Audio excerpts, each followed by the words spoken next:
IAS institute నిర్వహిస్తున్న all India scholarship exam pass అవ్వండి. 2 years ఫీజులో 50% మాత్రమే పే చేయండి. చీకటి పడ్డ తర్వాత పోలీస్ స్టేషన్ కు కాల్ వచ్చింది. హడావుడిగా జీపు తీసి పరిగెత్తిన పోలీసులు ఊరు శివారులోని ట్రాన్స్ఫార్మర్ దగ్గర ఓ డెడ్ బాడీని గమనించారు. చనిపోయింది ఎవరా అని ఆరా తీస్తే కొద్ది రోజుల క్రితం ఊరు వదిలి వెళ్లిపోయిన అచ్చిన్నాయుడు. 2 రోజుల క్రితమే ఊళ్ళోకి అడుగుపెట్టిన అచ్చిన్నాయుడిని ఇంత దారుణంగా చంపిందెవరు? కాసేపటి దాకా పోలీసులకు అంతు చిక్కలేదు. ఊళ్ళోకి వెళ్లి ఆరా తీస్తే ఓ కొత్త కథ తెలిసింది. అచ్చిన్నాయుడిని హత్య చేసింది ఎవరో కాదు, అతని ప్రాణ స్నేహితుడు సూరిబాబే అని తేలింది. ఇంతకీ ఆ ప్రాణ స్నేహితుల మధ్య ఏం జరిగింది? కట్టుకున్న భార్య మాట వినం, కన్న తల్లిదండ్రుల మాట లెక్క చేయం, కానీ స్నేహితుడు చెప్పిన మాటలు మాత్రం ఖచ్చితంగా వింటాం, పాటిస్తాం. ఎందుకంటే అతను నా స్నేహితుడని బలంగా నమ్ముతాం. రక్త సంబంధం కంటే స్నేహబంధం బలమైనదని మన విశ్వాసం. కానీ అదే స్నేహితుడు ద్రోహం చేస్తే, మన ప్రాణం తీయాలని పగబడితే మన లైఫ్ కూడా అచ్చిన్నాయుడులాగే మారిపోతుంది. ఇంతకీ ఈ స్టోరీలో అచ్చెన్నాయుడికి ఏం జరిగింది?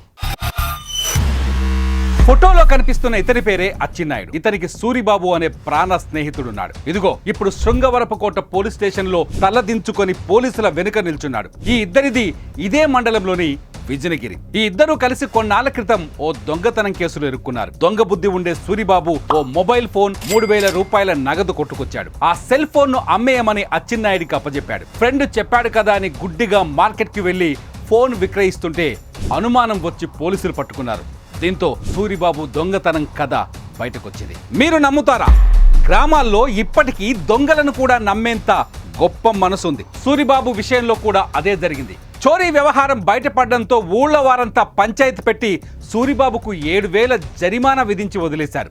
కానీ సూరిబాబులో మార్పు కనిపించలేదు. అచ్చిన్నాయుడు కావాలనే తనను పట్టించాడని పగ పెంచుకున్నాడు. ఆ పగే ఇప్పుడు అచ్చిన్నాయుడిని అంతం చేసింది, సూరిబాబుని హంతకుడిని చేసింది.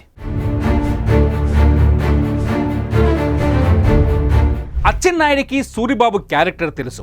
ఖచ్చితంగా తనను చంపేస్తాడని ముందే భయపడి ఊరు వదిలి పారిపోయాడు. కొంతకాలం హైదరాబాదులోనే ఉన్నాడు. ఊళ్ళో గొడవ సద్దుమణిగిందని తెలిసి 2 రోజుల క్రితమే, అంటే ఈ నెల 7వ తేదీన వచ్చాడు. కానీ సూరిబాబు తన పగను పచ్చిగా మనసులోనే పెంచి పోషిస్తున్నాడని గుర్తించలేకపోయాడు. అక్క ఇంటికి వచ్చిన అచ్చెన్నాయుడిని అడ్డుకున్న సూరిబాబు మందు కొడదామని విజయగిరి గ్రామ శివారులోకి తీసుకెళ్లాడు. పీకల దాకా తాగాక తన కడుపులో ఉన్న పగను బయటపెట్టాడు. అచ్చెన్నాయుడిని విచక్షణారహితంగా కొట్టి హత్య చేశాడు. డెడ్ బాడీని తీసుకొచ్చి సమీపంలో ఉన్న ఓ ట్రాన్స్ఫార్మర్ దగ్గర పడేశాడు. నేరం చేయకముందు మనిషిలో పగ రగిలిపోతుంది. నేరం చేసిన తర్వాత తప్పించుకునే దారి లేక అదే మనసు వణికిపోతుంది.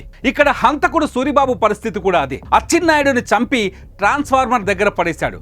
కరెంట్ షాక్ కొట్టినట్టు సీన్ క్రియేట్ చేయాలనుకున్నాడు.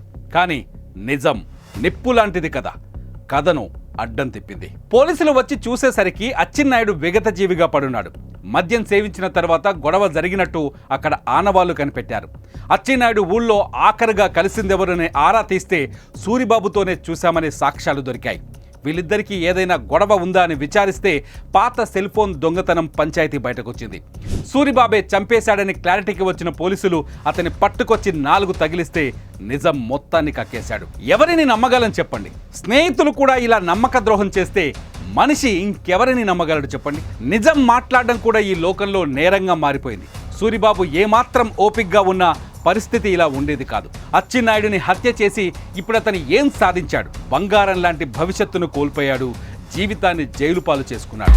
అంతకంటే ముఖ్యమైనది తన ప్రాణమిత్రుడిని తనే హత్య చేసి దిద్దుకోలేనంత పెద్ద తప్పు చేశాడు. ఈ లైఫ్ సూరిబాబుకు అవసరమా? మీరేమంటారు? మీ అభిప్రాయాలను కామెంట్స్ రూపంలో రాయండి.